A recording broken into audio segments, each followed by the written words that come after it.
할렐루야. 3월 10일 목요일 원포인트 큐티에 오신 모든 분들을 예수님의 사랑으로 환영하고 축복합니다.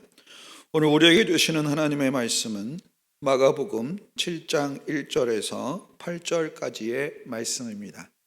다 함께 한 목소리로 합독하겠습니다. 바리새인들과 또 서기관 중 몇이 예루살렘에서 와서 예수께 모여들었다가 그의 제자 중 몇 사람이 부정한 손, 곧 씻지 아니한 손으로 떡 먹는 것을 보았더라.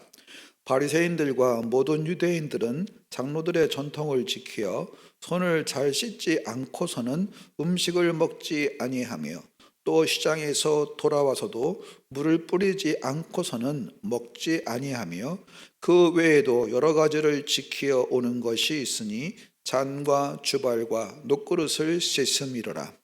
이에 바리새인들과 서기관들이 예수께 묻되 어찌하여 당신의 제자들은 장로들의 전통을 준행하지 아니하고 부정한 손으로 떡을 먹나이까? 이르시되 이사야가 너희 외식하는 자에 대하여 잘 예언하였도다. 기록하였으되 이 백성이 입술로는 나를 공경하되 마음은 내게서 멀도다. 사람의 계명으로 교훈을 삼아 가르치니 나를 헛되이 경배하는도다 하였느니라. 너희가 하나님의 계명은 버리고 사람의 전통을 지키느니라. 아멘. 이 시간 열심에서 외식으로 라는 제목으로 담임 목사님께서 말씀 전하시겠습니다. 네, 오늘 우리 마가복음 7장 1절에서 8절 오늘 목요일 날 또 이렇게 묵상하게 되었습니다. 자, 우리 어제는 이 나라의 대통령을 뽑는 엄청난 사건이 있는 날이었는데 여러분 믿음으로 또 신앙으로 잘 선택하셨습니까? 결과는 하나님께 맡기고 우리가 공정과 정의의 강이 흐르기를 기도하고 또 복음의 제사장 나라 또 열방의 거룩한 사명을 감당하는 나라, 이것이 우리에게 꿈꿈입니다. 우리야 성도들은 이 땅에서 내 정치적인 이해관계를 따라 어떤 사업의 이익 또 나의 자산 증식의 이익 이런 걸 많이 생각하면서 줄에 서고 싶지만은 더 큰 그림을 가져야 합니다. 하나님이 어떤 사람을 원하실까 하는 거예요. 대한민국은 정결 코리아, 선교 코리아, 또 그야말로 열방의 비전 코리아가 되는 걸 꿈꾸는 사람들은 하나님에 대해서 더 큰 생각과 지혜가 있을 줄로 압니다. 특별히 오늘 본문을 보시면 바리새인들과 서기관 중 몇이 예루살렘에 와서 예수께 모여들었다, 이렇게 이제 1절에 말하고 있어요. 바리새인과 서기관들이 굳이 왜 예루살렘에 왔을까? 이 사람들은 유대교하고 지금 소위 예수님을 믿는 이런 예수교가 이제 곳곳마다 충돌합니다. 예수님은 변화와 혁신 그리고 참 진리이신 자신을 드러냅니다.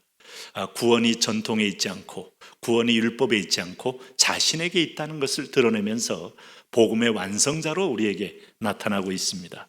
자, 여러분은 어떻게 보십니까?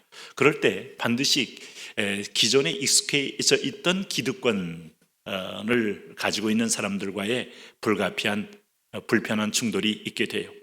이 자들이 예수님께 꼬투리를 잡기 위해서 지금 이제 예수님 예루살렘에 와서 일종의 조사단입니다. 그랬더니 그들의 눈에 드디어 예수님이 잘못된 부분들이 레이더에 잡혔어요. 여기 2절에 그의 제자 중 몇 사람이 부정한 손 씻지 아니한 손으로 떡 먹는 것을 보았더라, 이렇게 말을 합니다. 자, 바리새인들과 모든 유대인들은 장로들의 전통을 지키어 손을 잘 씻지 않고서는 음식을 먹지 아니하며 또 시장에서 돌아와서도 물을 뿌리지 않고서는 먹지 아니하며 그 외에도 여러 가지를 지켜오는 것이시니 잔과 주발과 녹그릇을 씻음이로라. 이렇게 깨끗하게 씻고 하는 것은 무엇이 잘못됐겠습니까?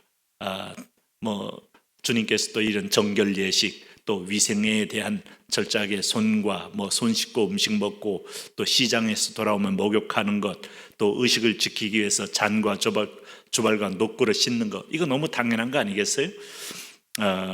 이들이 하는 것에 대해서는 매우 좋은 겁니다. 그런데 지금 이 유대인 바리새인과 서기관들은 손을 씻지 않고 손을 떡을 먹었다 이겁니다. 이 부분에 대하여 아주 이제 현실적으로 보면 아주 비위생적인 모습도 보이고 전통적인 정결 예식도 지키지 않았다는 겁니다. 안 지켰죠. 그런데 예수님은 어떻게 대답합니까? 5절에 이렇게 말합니다. 이에 바리새인들과 서기관들이 예수께 묻되 어찌하여 당신의 제자들은 장로들의 전통을 준행하지 아니하고 부정한 손으로 떡을 먹나이까 했더니 오늘 예수님이 8절에 이런 대답을 합니다. 너희가 하나님의 계명은 버리고 사람의 전통을 지키느니라. 예수님은 아마 이 상황을 예견하시고 이들이 믿고 있는 어떤 실체를 드러내고 싶어서 이 상황을 허락하셨다 이렇게 보여집니다. 중요한 것은 오늘 이 말씀의 근거를 이사야 29장 13절에 이사야 선지자가 한 말씀을 인용하여 대변하고 있다는 거예요. 그 말의 내용이 뭡니까? 6절에 이르시되 이사야가 너희 외식하는 자에 대하여 잘 예언하였도다. 기록하였을 때 이 백성이 입술로는 나를 공경하되 마음은 내게서 멀도다. 사람의 계명으로 교훈을 삼아 가르치니 나를 헛되이 경배하는도다 하였느니라. 그 대목과 너희가 일치하고 있다 이런 겁니다. 그럼 이들에 대한 본질적인 문제점, 사랑이 없는 계명, 사랑이 없는 어떤 면에서 복음을 복음으로 이해하지 못하고 복음을 인간의 규례와 계율로만 이해하는 그들의 어떤 편견. 우리가 기도 없이 성경 공부를 하면 사랑 없는 교리만 남습니다. 그 교리를 배운 사람들은 이 사람 저 사람 판단하고 다니기에 딱 적합합니다. 저 사람은 뭐가 틀렸고 저 사람은 저것이 잘못됐고 저 사람은 그러면서 내용은 점점점 회색 같은 회칠한 무덤처럼 되어가는 걸 볼 수 있어요. 여러분이 무슨 말을 했을 때 상대방도 즐겁고 나도 기쁩니까? 그것은 사랑의 언어 외에는 없어요. 긍휼한 언어, 불쌍여김의 언어, 예수님은 이 모든 것을 뛰어넘는, 소위 말해서 정결 예식을 뛰어넘는 그 율법의 정신, 예수님께서 오셔서 율법을 재해석할 때 하나님을 온전히 사랑하고 이웃을 내 몸처럼 사랑하는 것, 아마 이 얘기 자체가 예수님과 동시대 한 3년을 살면서도 아마 전혀 이해를 하지 못했으리라고 봐요. 그들의 눈에는 살기가 들고 그들 눈에는 아주 판단의 영이 가득하고 그들의 눈에는 약점을 찾는 것들만 보였을 겁니다. 그리고 그것이 옳다고 믿고 그 옳은 것을 행했을 때 입술로는 내게 가까이 하지만 마음은 내게서 멀다. 우리는 특별히 이 장로들이라고 말하는 바리새인과 서기관들 등등의 어떤 기득권층들은 이 복음의 정신뿐만 아니라 이것을 확대 재해석해서 모든 삶의 영역에 확장시켰잖아요. 그래서 율법의 10계명 하나가 여러분 613가지 되는 율법으로 아주 구체적인 항목으로 결실을 맺게 된 거 아니겠어요? 그것이 열정이었고 열심이었습니다만 그것은 구속이었고 상대방을 향한 편견이었고 판단이었고 정죄였고 정죄의 가지가 613가지나 있었다는 것이죠.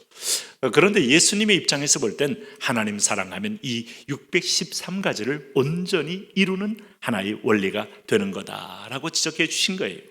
오늘 어떻습니까? 기도하고 가슴이 뜨거워지고 성령이 충만하고 그리고 말씀을 읽으면 하나님의 은혜가 보입니다. 그러나 기도 없이 보면 버트란드 러셀처럼 나는 기독교인이 되지 않는 이유를 너무 많이 발견하겠다 그리고 했다라고 고백하게 돼요. 하나님의 믿음의 눈으로 보면 경이로운 기적이요 하나님의 존재됨에 대한 찬양이요 하나님의 섭리에 대해서 놀라워할 수밖에 없는 거예요. 여러분 당신의 가슴은 어떻습니까? 전통입니까? 아니면 복음입니까? 이 복음은 모든 사람을 구원케 하는 예수 그리스도의 십자가입니다. 오늘 그 복음으로 뜨거운 가슴으로 세상과 정권과 국민과 그리고 나 자신과 오늘 열방을 보는 눈으로 승리하시길 바랍니다. 하나님 오늘 그 은혜와 사랑 속에 믿음으로 행진하게 하여 주옵소서. 예수님의 이름으로 기도합니다. 아멘.